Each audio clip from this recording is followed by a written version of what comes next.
Doctor साहब, hygiene का आपने तस्करा किया, कितना ज़रूरी है और इसकी इम्पोर्टेंस क्या है? क्योंकि हम यहाँ देख रहे हैं कि माजरत के साथ बहुत सारे लोग जो काम कर रहे हैं वो इस चीज़ को यकसर नज़रअंदाज कर रहे हैं, जिसकी वजह से बहुत ज़्यादा पेचीदगियाँ जन्म लेती हैं और फिर वो जो सारा आपको पता है कि वो जो मलबा होता है वो तरीका इलाज के ऊपर आ गिरता है।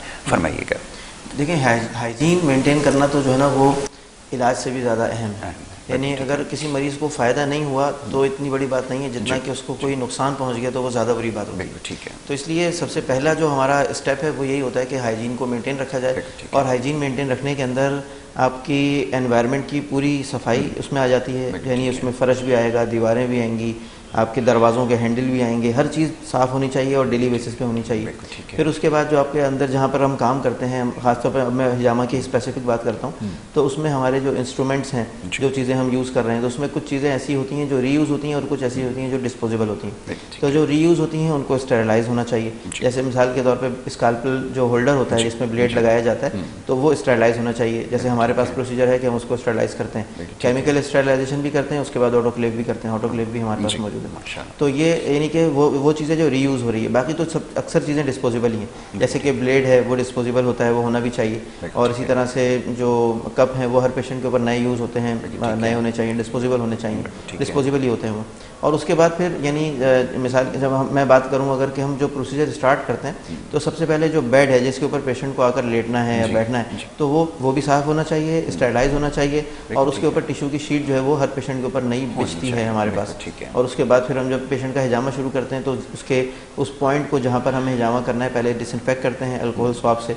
उसके बाद फिर हम उसके ऊपर वैक्यूम कप लगाते हैं नया, और उसको हम सक्शन देकर छोड़ते हैं थोड़ी देर के लिए। और फिर जब हम हटाकर उसके ऊपर स्क्रैचेस लगाते हैं तो वो भी हमारा उससे पहले, अच्छा मैं इसमें मिस कर गया कि सबसे पहले हम ग्लव्स पहनते हैं। सबसे पहले ग्लव्स और मास्क, उसके बाद ये प्रोसीजर स्टार्ट होता है। और फिर हम जो है वो पहुंचते हैं, जब हम कट्स तक पहुंचते हैं, स्क्रैचेस हम लगाते हैं, उसी वक्त हम ब्लेड खोलते हैं। और एक ही दफ़ा जब हम सारे यानी जितने भी कप लगे हुए हैं उनको एट अ टाइम हम डील करते हैं। ये नहीं होता कि हमने एक कप पे कट लगाया और ब्लेड को रख दिया और वो कहीं पे टच हो गया। यानी हाइजीन में ना ये चीज़ें बड़ी मैटर करती हैं कि आपका ब्लेड कहीं से भी टच नहीं होना चाहिए। जब एक दफ़ा आपने उसको खोल लिया है तो अब वो यूज़ होने के बाद ही बस वापस कवर में जाएगा और डिस्पोज ऑफ हो जाएगा।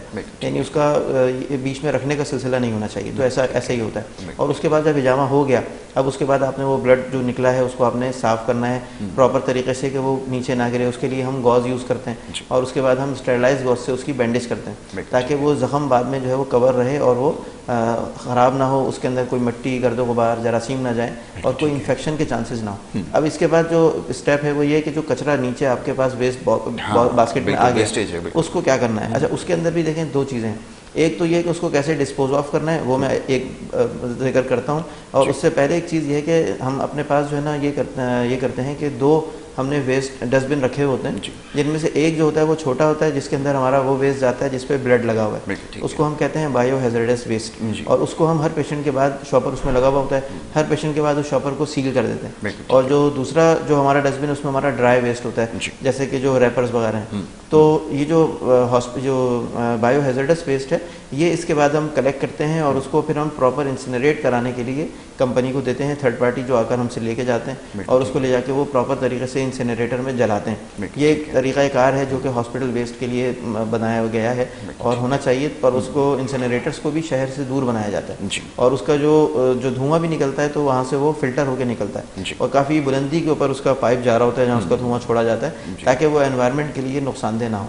तो हम उस प्रोसीजर को अल्हम्दुलिल्लाह फॉलो कर रहे हैं काफ़ी तवील अरसे से और यही हम रिकमेंड भी करते हैं लोगों को कि भाई आप अपना पूरा प्रोसीजर भी हाइजीनिक रखें और उसके बाद जो उसके वेस्ट का डिस्पोजल का तरीका है उसको भी आप प्रॉपर, क्योंकि अगर ये आप दे देंगे किसी कचरे वाले को, वो ले आके कचरा कुंडी में डाल देगा तो वहाँ से जरासीम माशरे में फैलेंगे। एक शख्स के अंदर से आप जो है ना वो उसका निकाल रहे हैं वेस्ट, लेकिन अब वो आप 10 लोगों को या 100 लोगों को बीमार करने का अगर सबब बन रहे हैं तो ये चीज़ जो है ना वो बहुत ही गलत चीज़ है जिसका कि क्योंकि यहाँ दुनिया में अगर नहीं भी कोई पकड़ेगा तो आखिरत में तो देखें हिसाब ज़र्रे ज़र्रे का होना है ना। तो उसका हमें होना चाहिए ख्याल ताकि ये सुन्नत इलाज जो है वो बदनाम ना हो हमारी वजह से, हमारी गलती की वजह से। यही कुछ हो रहा है। तो ये आपने बहुत अच्छा किया कि इसकी निशानदेही की लोगों को समझ में आना चाहिए कि जो बिलाल हिजामा क्लिनिक आपका है इसके अंदर तमाम SOPs को जो है वो फॉलो किया जाता है। ये सबसे अच्छी बात है।